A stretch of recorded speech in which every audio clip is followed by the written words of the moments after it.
If you're listening to this, maybe you've been there standing in a room full of people who share your blood but make you feel like a ghost. That was me for most of my life. My name is Lena Moore, and I'm 24 years old. Growing up, I was the invisible daughter. My older sister, Vanessa, was the golden child. Perfect grades, top athlete, the apple of my parents' eyes. If she sneezed, it was a symphony. If I spoke, it was static. Dinner conversations about Vanessa, family vacations, planned around Vanessa's schedule. Even what we ate, always Vanessa's favorite. I hated meatloaf. Guess what we had every other Thursday? It was like I was a background character in my own home. And I wish I could say I was just being dramatic, but when your opinions are constantly brushed aside, your wins ignored, and your mistakes magnified, it does something to you. Makes you small. Makes you question your worth. But there was one place that felt different, my grandparents' cottage by the lake. That house. That was magic. My grandma Ruth had this way of making tea feel like therapy. She'd sit with me for hours just really listening to my dumb school stories or whatever I was anxious about that week. And Grandpa Joe? He once framed a doodle I drew of a cat with 3 legs and hung it above the fireplace like it was Van Gogh. They saw me, the real me. Their place smelled like cinnamon and old wood, and it always had this lazy golden sunlight spilling in through the curtains. It was the only place where I felt like I mattered. I stopped needing to impress anyone when I was there. No competition, no comparison, just love. As I got older, I didn't visit as often. Life happened. School got harder. Vanessa's spotlight got brighter. My own world got dimmer, but that cottage stayed in my heart like a heartbeat. When I told my parents I wanted to apply to college, they actually laughed, said they couldn't afford it because they were saving for Vanessa's wedding. A wedding that would cost nearly everything, custom gown, luxury venue, a cake taller than me. And yet, when I mentioned scholarships or loans, my mom waved me off. "We'll see," she said, which in our house always meant don't bother. So I didn't wait for approval. I got a job, applied for loans, and enrolled anyway. At Vanessa's wedding, I sat at the overflow table, near the kitchen doors. My grandparents sat with me, probably the only reason I didn't walk out. Between courses, my grandma leaned over and asked, "How's school going, sweetheart?" Her voice was soft, like she was trying not to cause ripples in the overly polished perfection around us. "I'm doing okay," I said, studying marketing, hoping to land something at a big firm one day. She smiled, but there was something behind her eyes, a kind of sadness I didn't understand until much later. "That's wonderful. You're doing something for you. That's what matters," she said. My grandpa squeezed my hand from across the table. "If you ever need anything, you know we're here," he added. "You just focus on being happy." That was the last time we spoke in person. A few months later, Grandpa had a heart attack in his study. He was gone before the ambulance arrived. I got the call from Grandma. Her voice cracked like thin ice. "Joey's gone," she whispered. "Just gone." I drove to the hospital in a blur. No memory of the roads, just the burn of tears and the ache of something I didn't know how to name. When I walked into the room, she was holding his hand like letting go would break her in half. I sat next to her and said nothing. What could I say? She just kept whispering his name. 2 weeks later, she passed in her sleep. The doctors said it was her heart. I think it was just heartbreak. That's how I became the last person in our family who ever really saw that cottage for what it was. At the reading of the will, my parents showed up in designer suits like it was another formality they had to endure. Vanessa sat smugly beside them, expecting. What? A second house? Instead, Mr. Ellis, the family attorney, read the line that changed everything. To our granddaughter Lena, we leave our lakeside home and $150,000 in cash assets. The air in the room? Gone. Vanessa's mouth opened, but no sound came out. My mom's face went red fast. My dad clenched his jaw so tight I thought his molars would snap. Then Mr. Ellis continued, "To our daughter, Janine, and her husband, we leave nothing further. You have already received substantial financial support during Vanessa's wedding and have chosen to prioritize appearances over integrity." My mom exploded. "They must have been manipulated." "There's no way," Mr. Ellis looked at her calmly. "This is a legal will. Their final wishes. It will be honored." And just like that, they were out. No house, no cash. Just years of entitlement turned into dust. Afterward, they cornered me in the parking lot. My mom's voice was sugar-laced. "Sweetheart, that house, it has so many memories for all of us." My dad chimed in. "We could help you sell it. It's such a burden to maintain for someone your age. And Vanessa, you don't even like nature, Lena. They wanted it gone, sold, liquidated, out of their lives and mine." But all I could think about was Grandma's tea, Grandpa's crooked frames, the feeling of safety. So I said, "No, I'm keeping it." And for the first time in my life, I saw my mom speechless. They turned cold, walked away like I'd betrayed them, but I didn't flinch. That house wasn't a burden, it was a gift. It was the first time someone chose me. The weeks after the will reading were strangely quiet. No birthday texts from my mom, no passive-aggressive messages from Vanessa, just silence. And for the first time, I didn't miss the noise. I threw myself into my classes, juggling a part-time job at a small design agency while finishing my degree. Every time I doubted myself, I'd think of my grandparents sitting in their kitchen, nodding proudly. That image pulled me through. I graduated near the top of my class, portfolio loaded with real work experience, and landed an offer from a mid-sized marketing firm in the city 2 weeks before I even got my diploma. It wasn't some glamorous agency with rooftop parties and cold brew on tap, but they respected ideas, and I had a lot of those. My first paycheck didn't go toward anything flashy. I bought curtains. The apartment I moved into was small, but it was mine. The quiet in that space was different. It wasn't the silence of being ignored, it was the silence of peace. I learned to enjoy my own company.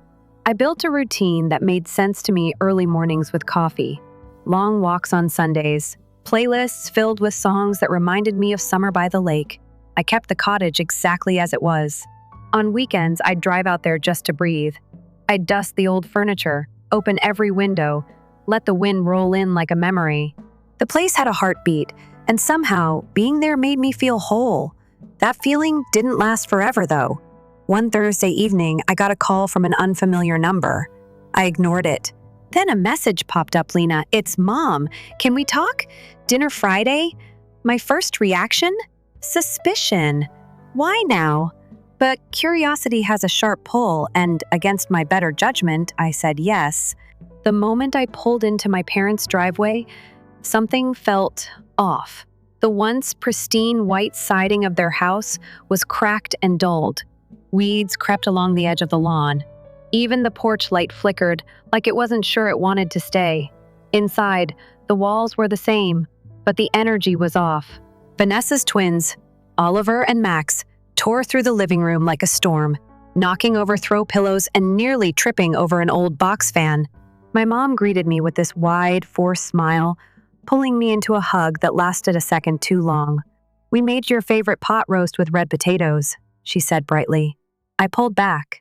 "That's Vanessa's favorite. I've always liked grilled salmon." A beat of awkward silence settled over the room before my dad laughed nervously. "Well, that's just a silly mistake. We'll get it right next time." We sat down for dinner, and suddenly, I was being peppered with questions about my job, my apartment, even what I did on weekends. It wasn't small talk. It felt intentional, calculated. As I answered, I caught the glances my parents exchanged, the way Vanessa kept checking her phone but still listened in. Then my dad mentioned Thanksgiving. "We're having more relatives over this year," he said. "Our place is a bit cramped. We were wondering if we could host at your grandparents' lake house." I paused mid-bite. My mind flipped through every memory I had of that home, the way my grandma would hum while watering her plants, the way my grandpa's laugh echoed off the walls. That house wasn't a venue. It was sacred. "I don't know," I said slowly. "It's a pretty personal space for me." My mom nodded, her voice suddenly soft. "Of course, we understand. It's just, it would mean a lot to everyone." And then Vanessa chimed in, all smiles. The boys would love running around by the lake. It'd be so good for them. And maybe it'd be nice for you too to have us all together there again.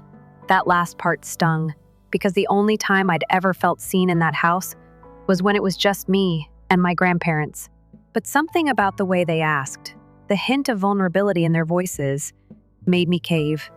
I agreed.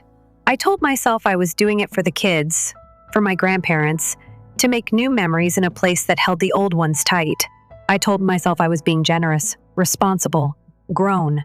But what happened next shattered whatever illusion I had left. On Thanksgiving morning, I arrived at the lake house early. I wanted to light candles, put out place settings, make it feel like how Grandma used to. But when I opened the front door, something was wrong. The air smelled like old gravy and wine. Used dishes were stacked in the sink. Napkins stained with cranberry sauce were crumpled on the counter. The tablecloth was wrinkled, spotted with red. My heart dropped. I stepped further in. Empty soda cans littered the living room. A child's toy was wedged under the coffee table. I heard laughter from the back room. My parents and Vanessa, sprawled on the couch with drinks in hand, mid-conversation like they hadn't just violated everything I trusted them with. My mom's voice drifted out. "She'll clean up. She always does. It's good we did it early, honestly. I didn't want to wait until 4 to eat." My feet were stuck to the floor, not because of the mess, but because of the disbelief. I had offered them something sacred, and they turned it into a casual hangout spot without telling me, without inviting me, without even thinking how I'd feel. My chest burned. I wanted to yell, to scream, to ask why they always treated me like I was an afterthought. But I didn't. I just turned around, walked outside, and called the local police. Not because I thought they'd arrest anyone, but because I wanted documentation. I needed this on record. I wanted someone else to witness the disrespect. When the officers arrived, my father's tone shifted from smug to scandalized. "You called the police on your own family?" he said, like I'd betrayed him. I met his eyes and said clearly, "This is my property. You entered it without my permission. You used it without me there. You didn't even tell me." My mom looked furious. "We're family." "You said we could use it. I said we could spend Thanksgiving together. You took that as a free pass to do whatever you wanted." The officer intervened, telling us this was a civil matter and advising we resolve it privately. But I didn't feel heard. I didn't feel protected. I felt violated. That night, alone in my apartment, I cried. Not because of the mess, not even because of the betrayal. I cried because deep down, I had still hoped they would change. I had still believed they might one day see me not just when they needed something, but for who I truly was. The next morning, I called Mr. Ellis, the same lawyer who had handled my grandparents' estate. I told him everything. He didn't sound surprised. "They've crossed a line," he said. "You have every right to take legal action." "Want to proceed?" I hesitated for less than a second. "Yes, I'm done being the doormat." And just like that, I filed for a restraining order. I started building a civil case. It wasn't about money anymore. It was about protecting the only place that had ever felt like home. It was about finally setting a boundary no one could cross without consequences. Filing the civil case wasn't about revenge. It was about reclaiming something that had always been taken from me without a second thought, my right to be respected. To have something that was truly mine, without apology. Mr. Ellis moved quickly. We compiled photos of the aftermath in the cottage, text exchanges, timestamps, even old voicemails from my mother's suite, talking me into letting them use the house. It wasn't difficult to prove that they had overstepped. What stung was realizing they didn't even try to hide it. They just assumed I'd take it, like always. That assumption became my fuel. Every legal form I filled out, every document I signed, every early morning spent sorting evidence wasn't just a chore, it was a declaration. I wasn't the quiet daughter anymore. I was the one standing between them and the consequences they thought they'd never have to face. When the court date arrived, I walked in alone. My parents sat with Vanessa 2 rows ahead, dressed in their Sunday best, faces frozen in that performative politeness they used at weddings and graduations. Their lawyer whispered something to my dad, who nodded like he was handling a business deal. I didn't look away. The judge was direct. He asked me to state the facts without emotion, but my voice still trembled a little at first. Not out of fear, just the weight of it all. I told the court about the violation of trust, the unauthorized use of the property, the emotional distress. I kept it clean, straightforward. Let the details speak for themselves. Their side argued it was a misunderstanding, a family disagreement blown out of proportion. Vanessa tried to act like it was all harmless, like they had planned to clean up and invite me all along. The judge didn't buy it. When the verdict came in 2 weeks later, I sat in my car outside the courthouse and just stared at the dashboard. The defendants are ordered to cease all access to the property, pay damages for unlawful use, and issue a formal apology. I wasn't expecting the last part, an apology, from them. It felt symbolic, like the court was acknowledging something I'd carried for decades, that even if you share blood, there are lines you don't get to cross. I drove home slowly, not because of traffic, but because I needed the time. It wasn't joy that filled me. It was something quieter, relief, a strange, unfamiliar peace, the kind you only feel when you stop waiting for someone to become who you hoped they'd be. And then the calls started. At first, a single voicemail from my mom. "I'm sorry for everything, Lena. Please call me back." I didn't. The next day, a message from Vanessa. "Can we talk? The kids miss you." I doubted the kids even remembered me.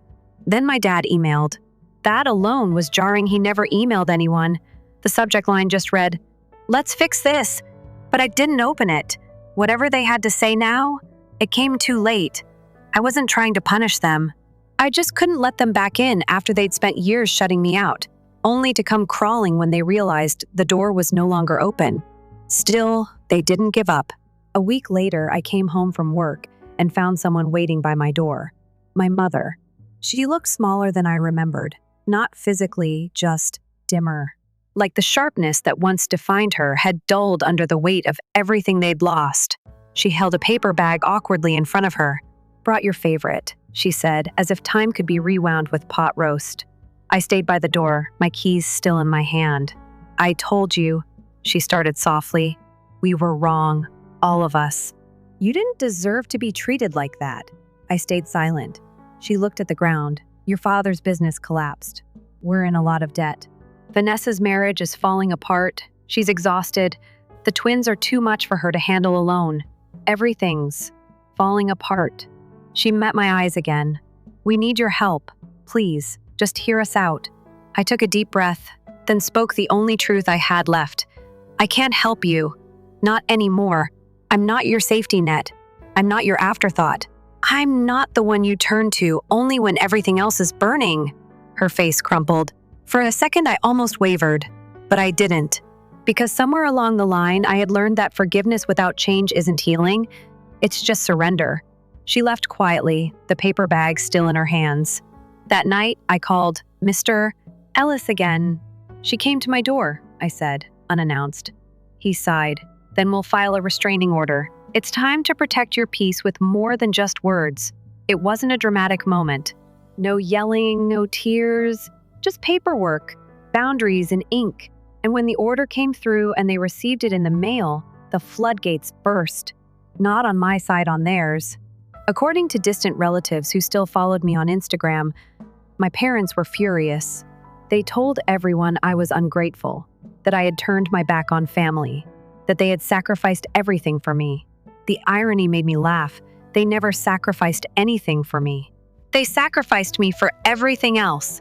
Vanessa's wedding, her lifestyle, their image. And now that those pillars were crumbling, they wanted to rewrite the story. But I had my own pen now. Over the next few months, their lives kept spiraling. My dad, once a respected businessman, couldn't land another job. No one wanted to work with someone who left unpaid bills and burned bridges. My mom, always composed, started showing up to family events disheveled, trying to gather sympathy from anyone who'd listen. Vanessa struggled the most. With no one to lean on financially and emotionally, the cracks in her marriage became chasms. Her husband moved out. She tried to reach out to me once in email this time, apologizing, asking if she could come to the lake house with the kids just for a weekend. I didn't reply, not out of cruelty, just clarity. I wasn't the same girl who used to wait for them to love me right. I was someone else now, someone whole. My life moved forward. My work was demanding but rewarding. I got promoted, started leading projects, mentoring interns who reminded me a little too much of myself, quiet but sharp. On weekends, I escaped to the lake house. I repainted the shutters, planted lavender in the garden, replaced the old curtains but kept Grandma's tea tins exactly where they were. That house became more than a memory. It became a home for the person I was always meant to be.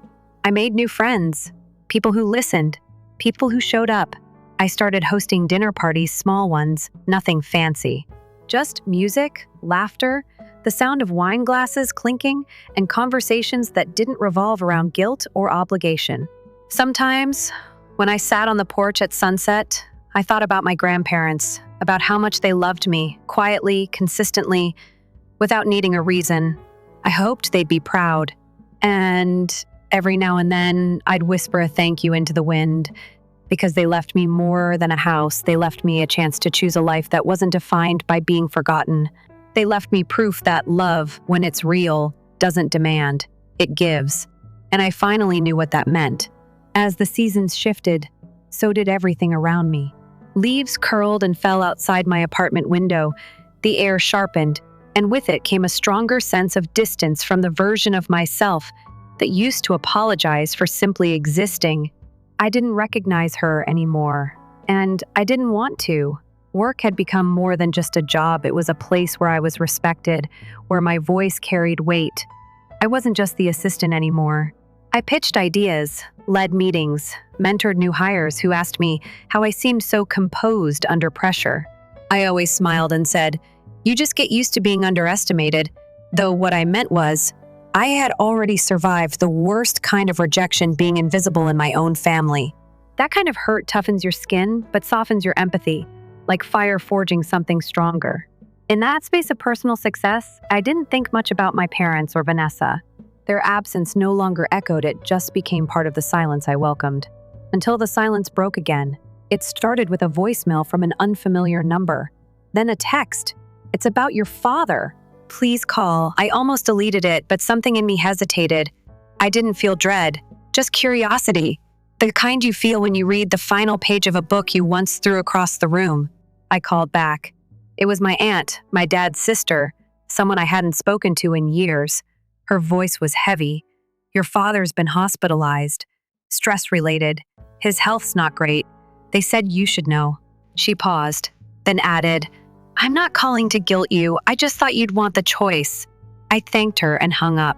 That night, I sat on the porch of the lake house. The air was cold, the sky cloudless. I stared at the reflection of the moon over the water, listening to the faint creak of the old wind chimes my grandfather had hung decades ago. I didn't cry. I didn't even feel that pang I expected. I felt calm. The kind of calm that comes from understanding that some chapters close themselves. I didn't visit the hospital. I didn't send flowers.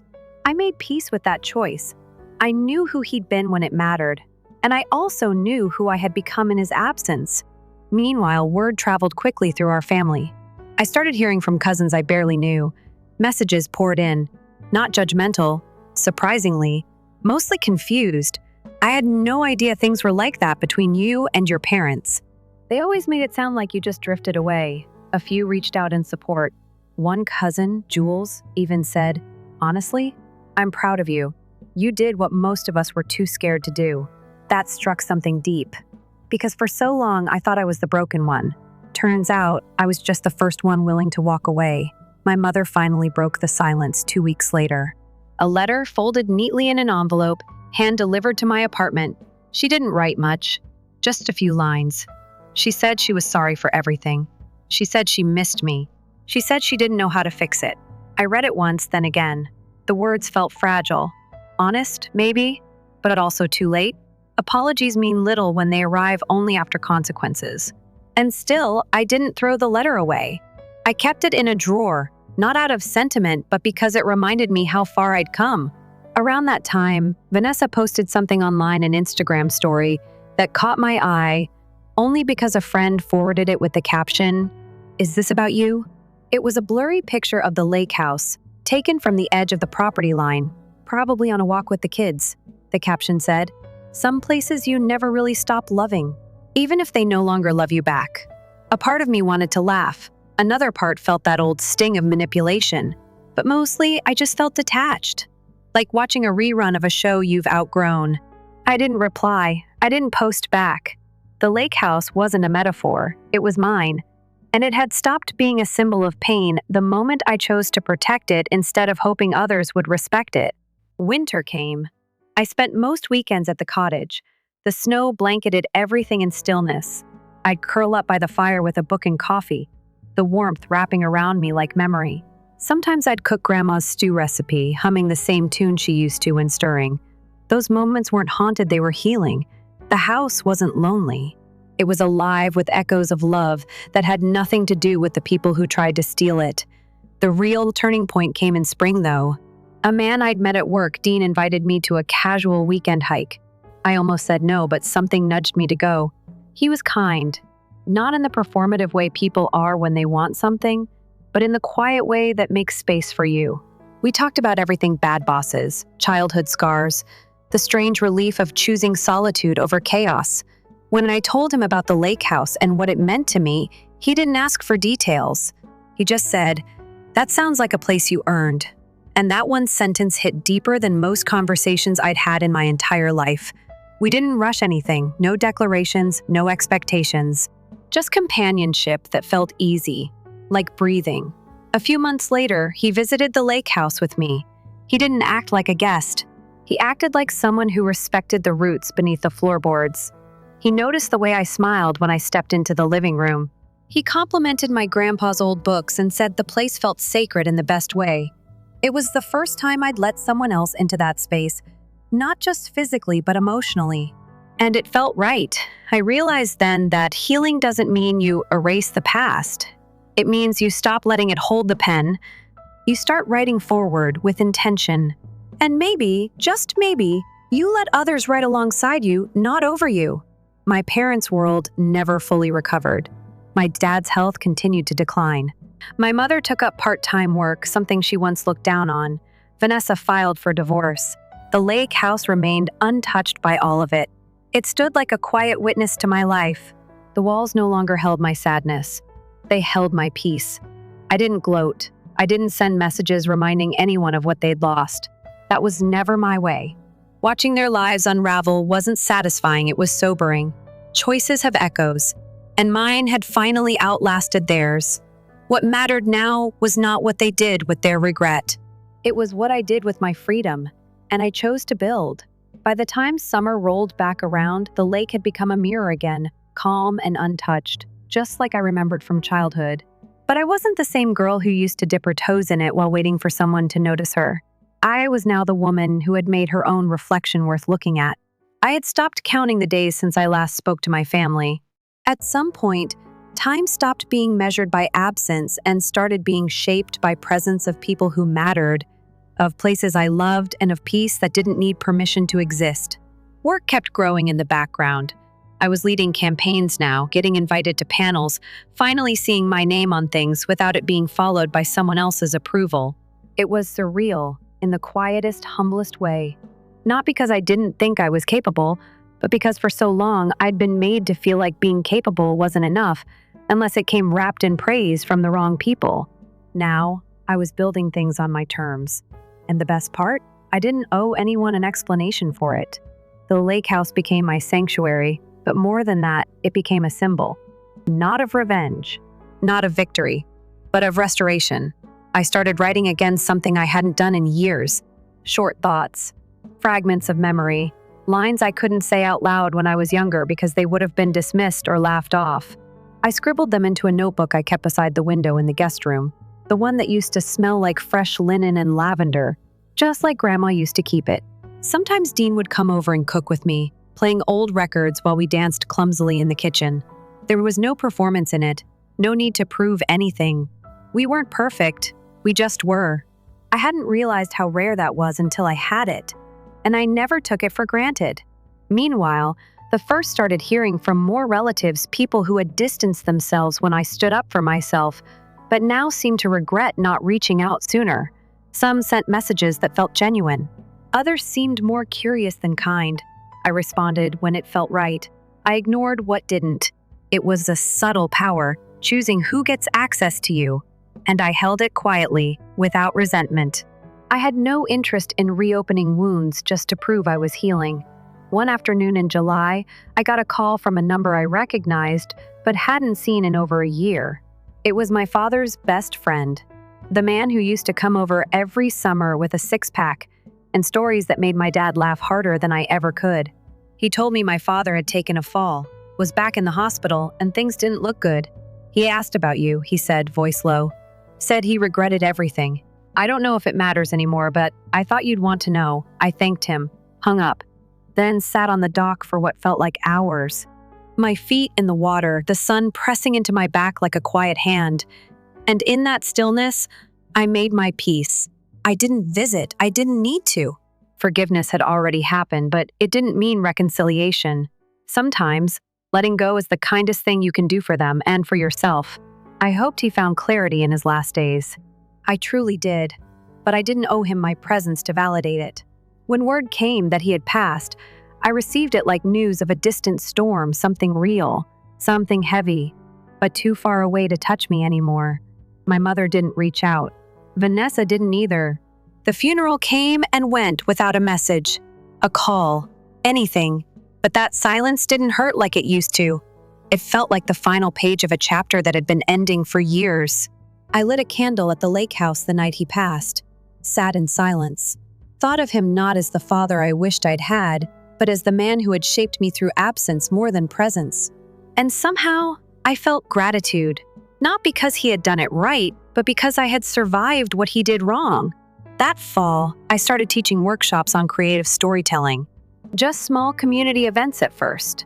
Local writers, young people, curious adults who wanted to find their voice. I didn't call it therapy, but for some of us, that's exactly what it became. In one session, a girl, maybe 19 years old, asked how I started writing. I told her the truth. That I started writing when no one wanted to hear me speak. That putting words on paper gave me a space where I was never interrupted, never dismissed, never compared. She didn't say anything after that. She just nodded like she understood. And I realized maybe part of healing is sharing the map, even if others have to take their own path. The more I spoke, the more I listened, the more I saw that people carry pain like folded letters in their pocket tucked away, silent but always pressing against the skin. Some of them unfold theirs in public, others wait for permission. I wanted to be the kind of person who gave them that without even needing to ask. One of those fall evenings, Dean and I sat on the back porch watching the leaves turn gold. He turned to me and asked, "Do you ever think about selling this place?" I didn't hesitate. "Never," I said. "This house is part of me now." He smiled. "Good. I was just making sure you knew it was yours." That night, I slept with the windows cracked open, the wind carrying in the scent of pine and the distant echo of loons across the water. I dreamed of my grandparents for the first time in years. In the dream, Grandma was in the kitchen, humming, pouring tea. Grandpa was by the fireplace, adjusting a crooked frame. They didn't say anything, they just smiled at me, like they knew. Like they saw it all. And when I woke up, I didn't feel grief. I felt held. Everything that had once broken me had become the foundation I now stood on. And the more distance I put between myself and the past, the clearer I saw the shape of my future. A future not driven by fear or scarcity or begging for space at someone else's table, but one I built, room by room, memory by memory, boundary by boundary. That fall, I planted new trees near the edge of the lake. Not because I needed to fix anything, but because I finally had something worth growing.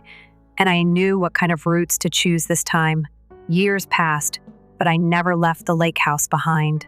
I moved between the city and the cottage with ease, like it was a rhythm I was always meant to live in. During the weekdays, I poured my energy into creative work, leading strategy for projects that once would have seemed too ambitious to touch. And on weekends, I returned to the place where silence healed me instead of hollowing me out. I had built a life that no longer required approval or permission. Everything I had chosen. Not out of rebellion, not to prove a point, but because I had finally learned to trust my own voice. And in that trust, I found joy. Not the loud, glittering kind that needs an audience, but the quiet kind that wraps itself around your shoulders when no one else is looking. The kind that stays. Dean became more than a guest in my life. We didn't rush into labels or promises. We let time speak. When he moved in, it felt like something that had already been happening slowly, like the seasons shifting outside our window. He never tried to change the space. He added to it. Small things, his grandfather's old compass on the mantle, a chipped ceramic mug he always used in the mornings, his coat hanging beside mine like it had always belonged there. There was a kind of peace in sharing space with someone who didn't take anything from me, who didn't ask me to shrink to make room. One spring afternoon, as we were painting the back fence, he looked at me and said, "I've never seen someone protect their peace like you do." I smiled and kept brushing. "That's because I had to build it from scratch." And he nodded, not needing any further explanation. By then, the story of what happened with my family had become something I rarely talked about. Not because it hurt, but because it didn't define me anymore. It was part of my past, a chapter that had shaped the roots of who I was, but not the branches I continued to grow. Occasionally, I'd hear updates from distant relatives. My mother had moved to a smaller apartment near the edge of town. She kept mostly to herself, from what I was told, and rarely mentioned me. Vanessa continued raising her sons, working part-time, doing what she could to hold things together. I didn't wish them harm. I didn't wish them anything at all. Letting go doesn't always come with a final conversation or a grand act of closure. Sometimes it happens when you no longer feel the need to be seen by those who never really looked. And that kind of freedom is hard to describe until you feel it deep in your chest. My days were simple. I wrote, I walked, I cooked, I laughed. I watched the moon shift across the sky and felt the pull of seasons like tides inside me. I became the person I once needed, and that mattered more than any apology I never received. The house evolved with me. I renovated slowly, room by room, not to erase the past, but to make space for the future. I kept some of the old wallpaper in the hallway because it reminded me of Grandma humming while she dusted the picture frames. I repainted the kitchen but left one of Grandpa's fishing hats hanging on the wall above the door. It didn't match anything, but it belonged. And sometimes, that's enough. I started hosting writing retreats in the summer, just small ones. Groups of 5 or 6 women who needed to get away, find their voice, or just sit beside the water and remember who they were before the world told them to be someone else. They wrote about heartbreak, about rediscovery, about moments that cracked them open and what they found inside. And I held space for it all, not as a mentor, but as someone who had once needed the same quiet. One night, after a particularly long session, a woman in her 50s came up to me and said, "I thought I was too old to start over, but this place, this energy, it reminded me I'm still here." I hugged her gently and whispered, "It's never too late to come home to yourself." And I meant it, every time, because I had done exactly that, and I wanted others to know they could too. That summer, I stood on the dock at dusk, watching the sky fold into colors I couldn't name. Dean wrapped his arm around my shoulder. "You ever think your grandparents knew this would all happen?" he asked. I looked out over the water. "Maybe not exactly this," I said, "but I think they hoped I'd build something that felt like love." And I did. In the silence that followed, I realized I hadn't felt grief in a long time. I felt gratitude for what I survived, for what I learned, for the version of myself who kept going, even when no one clapped, even when no one looked back. One morning in late autumn, I sat on the porch with a warm drink in hand and wrote a letter to no one in particular. It started with the words, "If you're reading this, I hope you know your story doesn't end just because someone else failed to see your worth." And I kept going. I wrote about strength that doesn't shout, about boundaries that don't bend, about healing that isn't always pretty but is always real. I assigned it simply Lena Moore. No titles, no explanations. Just a woman who reclaimed her name. I folded it, placed it inside the notebook by the window, and let it live there as a seed for whoever might need it next. And maybe one day someone will find it. Maybe someone lost or bruised or barely holding on will sit in that guest room, open the window, feel the breeze roll in, and know they're not alone. That's the legacy I wanted. Not inheritance, not revenge, not recognition, just truth, just love passed forward in the smallest ways. I often say that the lake saved me, but that's not really true. I saved myself. The lake just reminded me what it felt like to breathe, what it felt like to be held by something bigger, something still, something that asked nothing of me except to exist. And in that stillness, I bloomed. Not loudly, not for show, but fully, unapologetically. And now, this is the life I've built, quiet, strong, full of meaning. The kind of life that leaves ripples long after the water calms. Story 2. How come you haven't spoken up yet? I was trembling as I spoke. I thought I could declare with pride that I had known my closest friend Matilda for 13 years, but she was unable to look me in the eye. In her apartment, the pile of papers on the kitchen table was trembling. The cornerstone of my existence, Elsa Lee, is my name. I'm 35 years old, and I work in Chicago as an accountant. My mother remarried Edwin Lewis almost a year after my father died of a heart attack 15 years ago. My mother and I had been greatly assisted by Edwin, a coworker of my father's, during a trying period. That's what I thought anyhow, until today. Elsa, I believed I was doing it for you. Finally, Matilda spoke, but I just learned that Edwin was a part of an investment hoax. I could no longer remain silent. The records of the trust money my father had left behind were the ones I was looking at. I was scheduled to receive it on my 20th birthday, $1.2 million. However, Edwin, my stepfather, had run it for 14 years without ever informing me of its existence. The power of attorney form bearing my falsified signature startled me even more. It was dated shortly after my 18th birthday. I was frantically getting ready for college at the time, and I trusted everything my mother and Edwin told me. How did you learn about it? I inquired. With shaking hands, she lifted the papers. My mother used to work at a legal company, you know. Matilda gave a calm explanation.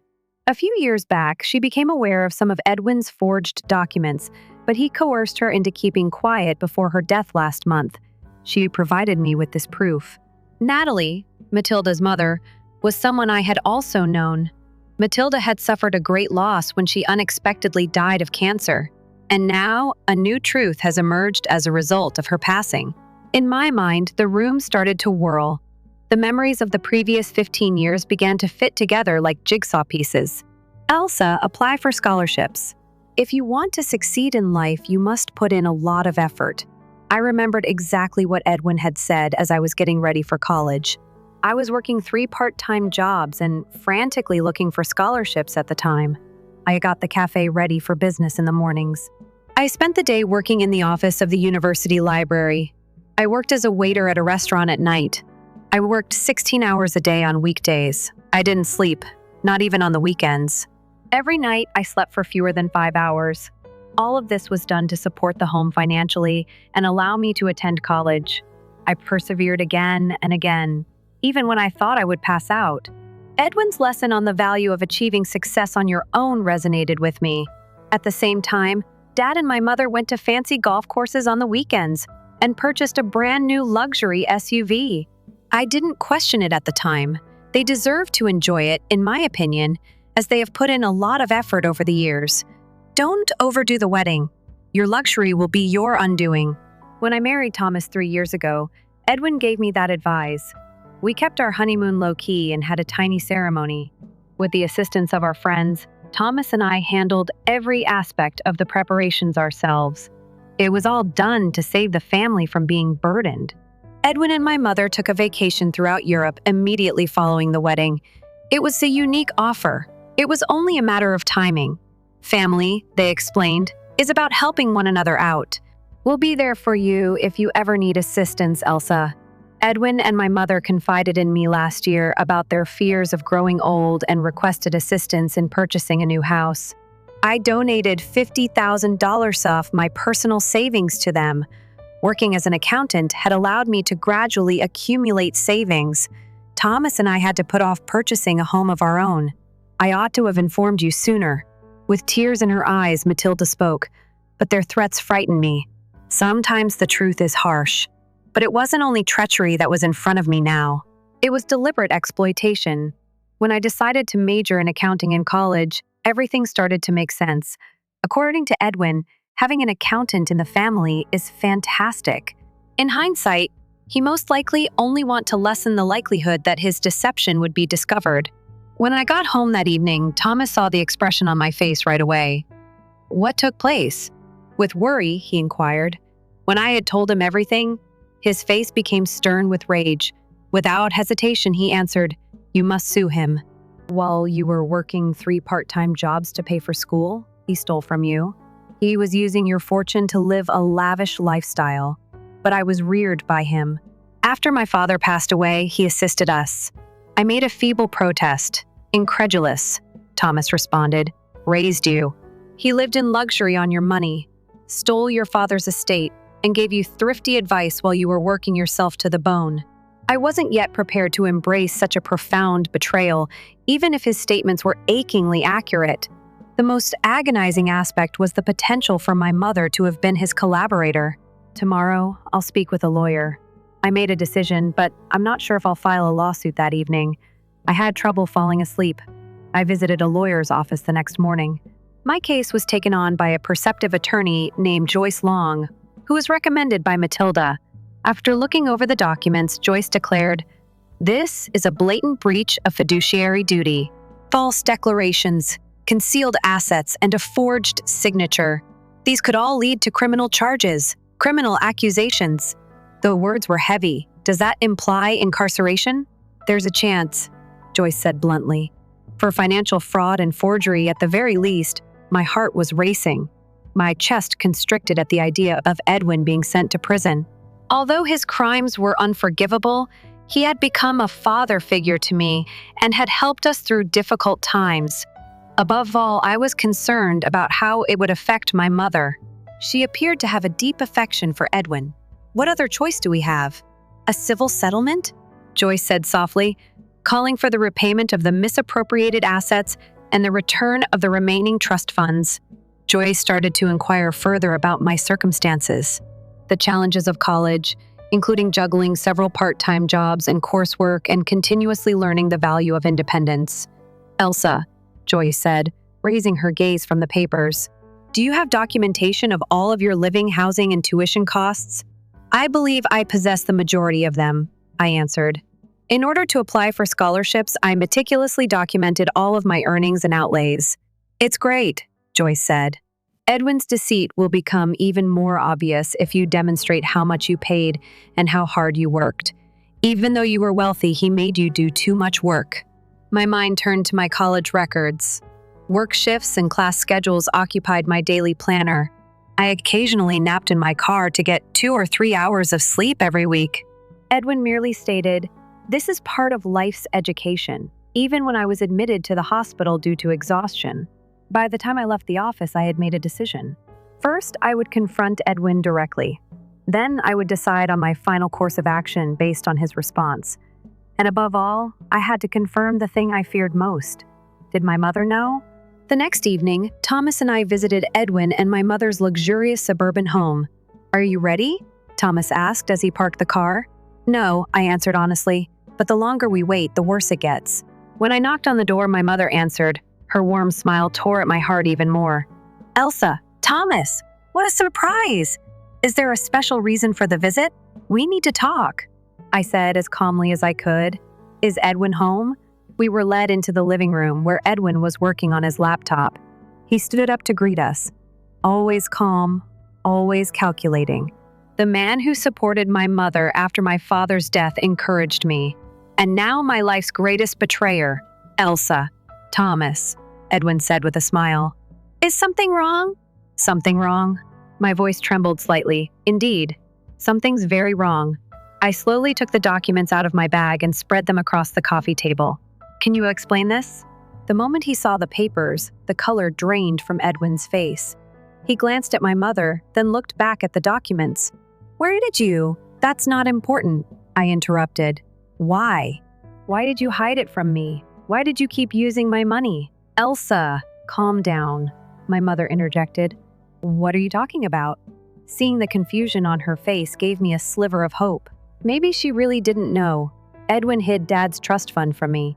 I explained $1.2 million money I was supposed to receive when I turned 21. Instead, he forged my signature and used it for 14 years. I continued, and I went through college working 3 part-time jobs. There were times I collapsed from exhaustion. "I thought you were teaching me independence." My voice trembled. "Meanwhile, you were playing golf and going on cruises using my money." My mother's face turned pale. She looked at Edwin, then back at me. That must be a mistake." "Edwin wouldn't do something like that. It's not a mistake," I remarked. my voice trembling. I have all the evidence. A legal professional has reviewed everything. Edwin let out a loud sigh. Elsa, listen, he remarked, his voice low and controlled. Your father left me with a lot of responsibilities. That meant taking care of you and your mother. The trust fund. It's complicated. Complicated? Thomas said coldly. Is fraud and theft complicated? While Elsa was working over 16 hours a day and breaking down from exhaustion to pay for school, we were merely saving money for your future, Edwin defended. You were too young to manage that type of money at the time. Oh, really? I burst in wrath. So while I was cutting back on sleep to stay working, you were buying new automobiles. While I had a small wedding, a cruise was on your itinerary. My mom broke down in tears. Elsa, this is not what we intended to occur. I had no idea. Don't tell lies. Edwin responded abruptly and icily, Grace. You gained as much as they did. My final hope was dashed by their remarks. Mom had been aware. There are two choices, I said, getting to my feet. The remaining trust money and all misappropriated funds must be fully repaid first. Criminal prosecution comes in second. Blackmail is what this is, Edwin yelled. No! This is reality, Thomas muttered. Elsa worked herself ill to pay for school, and this is the result of what you did to her.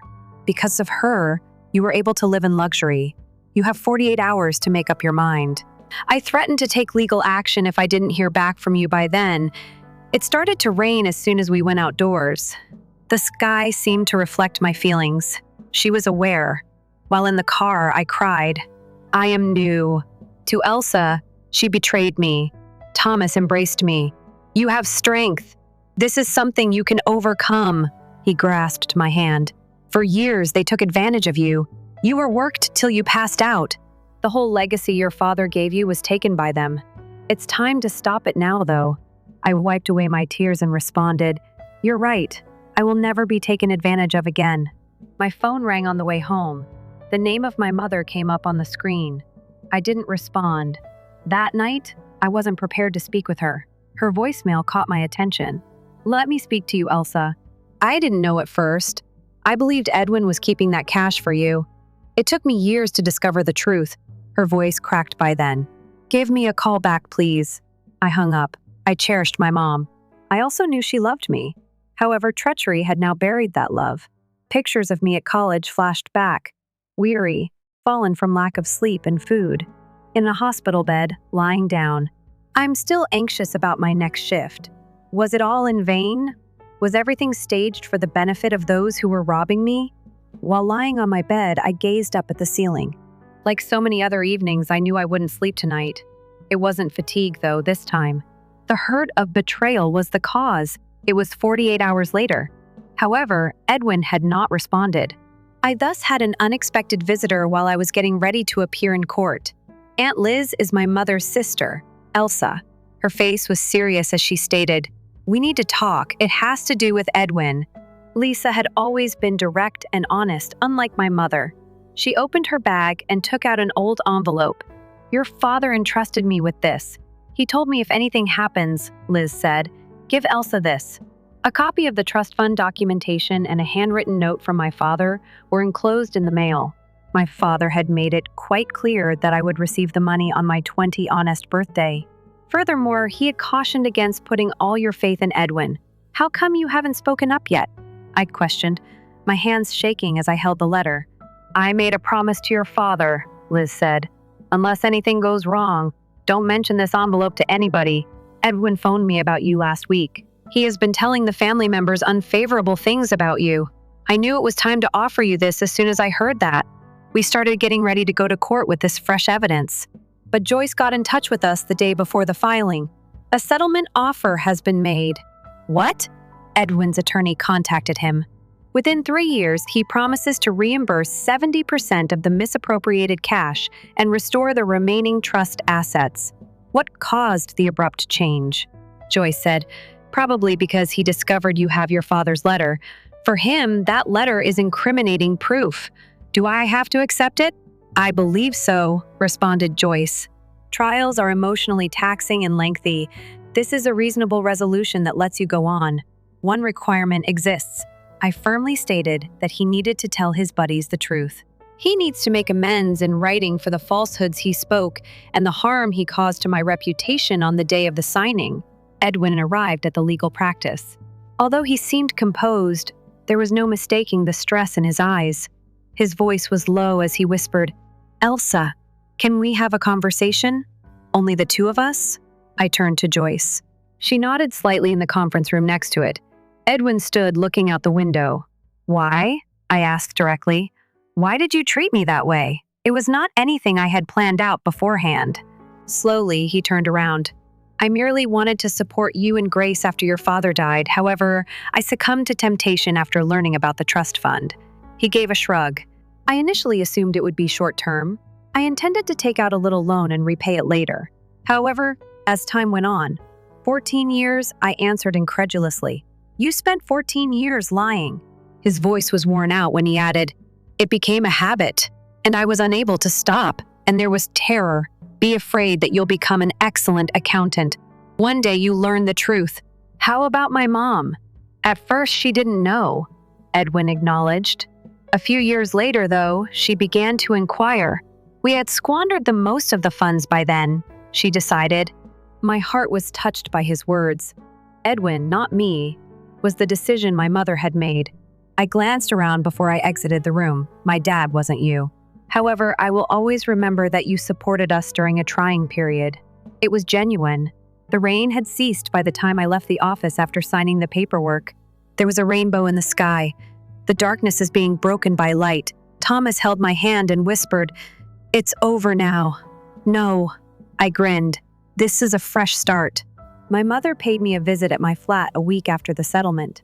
Her normally assured demeanor had vanished, and she appeared worn out. "Could I enter?" With hesitation, she asked.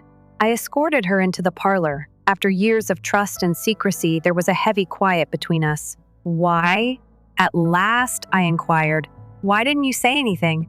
"I honestly didn't know at first." My mom started very quietly. "We were rescued by Edwin. When your father passed away, he failed to bring up the trust fund. I didn't ask any questions. And when I discovered the truth years later, it was too late by that point." With bitterness, I said. With tears in her eyes, my mother continued, "I'm not trying to make excuses. I was feeble. I relied too heavily on Edwin's steadiness and my affection for him. And telling the truth becomes increasingly difficult over time." "You were aware?" "When I was having trouble in college," I said. "As I was accumulating funds for my wedding." "You were aware?" My mom gave a quiet nod. "I am aware that what will happen to Edwin cannot be forgiven." Gazing out the window, I inquired, "We're not together." After the settlement, my mom stated, "He evolved. He is caught between sorrow and rage. He claims to still love you while still attempting to defend his actions." I smiled bitterly. "Elsa, typical." My mom attempted to grasp my hand. I took a small step back. "Is it possible for us to mend our relationship?" I honestly said, "It will take time. It is difficult to regain trust after it has been lost." She said, "I'll wait, regardless of how long it takes." I browsed through my father's old photo album after she departed. Smiles I knew, family holidays, and times I had almost forgotten. I flipped through the pages and saw a picture I had never seen before. It featured my dad, a younger Grace, and several of their pals. Edwin was one of the group. All of them were youthful and optimistic. My Aunt Liz phoned Elsa when I was looking at the picture. "I'm considering getting together with some of your father's former pals," she remarked. "Since my father passed away, they have been eager to meet you. Most of these folks I had lost contact with. Edwin had gradually pulled us away from my father's network and drew us into his own." "That sounds good," I said. I felt lighter for the first time in a long time. Liz had a modest party at her house the next Saturday. Among them were former co-workers and acquaintances of my father, as well as folks who had known both of my parents since their time in college. My father's recollections permeated the room as they gave me a warm welcome. One of his former co-workers, Gail Miller, commented, "Your father was an amazing man. You were always on his mind." "Elsa is something special," he used to say. "We tried to get in touch with you after he died. However, Edwin informed us that Elsa and Grace needed to start again and kept us away," a buddy noted. The puzzle's components started to come together. Edwin had purposefully isolated me from my father's relationships and memories in order to manipulate me to fit his own agenda. But you've returned now. Gail Miller grinned as she said, "We also have a lot to discuss." Gail came up to me at the conclusion of the party. "I was given this task by your father. He handed me a little package and stated that, 'Please give this to Elsa when she grows up,' he said to me." The box included a little notepad and my father's pocket watch. His love for me, his hopes, and his ideas were all in the notebook. "I had no idea he had a journal. He was very proud of you," Gail muttered, "and he would be much more proud if he saw how you've risen." I sobbed in the vehicle on the way home, not only because I was hurt by the betrayal and loss, but also because I felt a sense of relief from the new relationships and understanding I had found. Thomas and I were strolling in a park the next day. Around us, vibrant leaves danced as the fall wind blew through the trees. "What are your thoughts?" Thomas inquired about the meeting from yesterday. "It was like discovering a long-lost family." Through them, I responded, "I think my relationship with my father has improved. What about your mom?" "It will require time." I let out a sigh. She made a mistake. "However, I'm not prepared to end our connection completely. Not yet, anyhow." Thomas grasped my hand. "I'll be here with you no matter what you decide." I appreciated those words. Amid the treachery and mayhem, I had been anchored by Thomas's love and support. On a calm winter morning a year after the settlement, I stood at my father's grave. The headstone was covered in a lovely layer of snow that was falling slowly. Aunt Liz was standing next to me, her warm hand on my shoulder. "He would be pleased with your current self." And Liz whispered, "With the reimbursement from my stepfather and the recovered trust monies, my life had radically transformed in the last year. Since I was a little child, I had dreamed of opening my own accounting practice. Despite its diminutive size, it perfectly captured my concept. My personal experience led me to specialize on estate planning and family trusts. Do you believe that?" I inquired. I occasionally question whether I made the correct decision. He helped us when things became tough. Edwin had, after all, accepted the deal.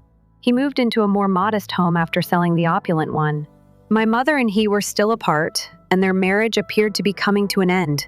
"Fairness and justice have always been important to your father." Taking my hand, Aunt Liz spoke. "It was a compassion to decide against sending Edwin to prison, but it was the correct thing to hold him responsible. The most significant shift was not monetary. It was inside. My perspective on family, morals, and trust had completely changed. Marcus, my therapist, once commented, "Setting limits, a skill that had previously been alien to me but has since become essential to my daily existence, was now within my grasp." The new relationships I had made with people who had been a part of my father's life, however, were the most priceless shift of all. The gray-haired guy, Gail Miller, added, "Your father was my mentor. He constantly carried pictures of his family and emphasized that honesty is the cornerstone of everything. And yours, in particular," another lady said. "He was so proud of you all the time." Slowly, I had started to mend my connection with my mother. Brief phone conversations at first, followed by a tense lunch. We were gradually developing a new type of relationship. I had to admit that she was now attempting to make apologies. Even though it was difficult to understand her decisions with Edwin, she was looking through a shared photo album one day when she stated, "Your father was such a kind man. He never lost hope, even in the face of adversity. Why did he and Edwin have a friendship?" I posed a query I had always had. They appeared so unlike. When they were young, they were different. According to my mother, Edwin was honest despite his ambition. Your father changed once he became ill. He became more and more desperate for control and power, but you still went with him. The biggest mistake of my life, I added softly. My mom sighed. However, I will not flee that error. I'll stop at nothing to mend our relationship, she stated. Gail approached me at last. He reached inside his coat pocket and took out a tiny envelope. This is something I got from your father, he remarked softly. He warned me that she would require it at some point, and I believe that time has come. The mail included a brief text and an old photograph. My parents and a young me were in the picture. The letter to Elsa was written by my father. Life doesn't always go as planned and is frequently unfair, but do not forget, you are intelligent and strong. Above all, you are cherished. You will always find your way to the correct spot with love if you remain loyal to yourself, regardless of how convoluted the route may be. Dad. My cheeks were wet with tears. He seemed to have predicted the future and saved these comments for this very time. Was he aware? Gail told me about Edwin. He had a suspicion. Quietly, Gail answered. He implemented a number of protections for this reason. He left this letter and sent copies of the trust paperwork to a select persons. He was a guy of caution. That day, on the way home, I read my father's last note over and over again, keeping it near to my heart. If you remain loyal to yourself, you will always discover the proper road, no matter how convoluted it may seem. He was not mistaken.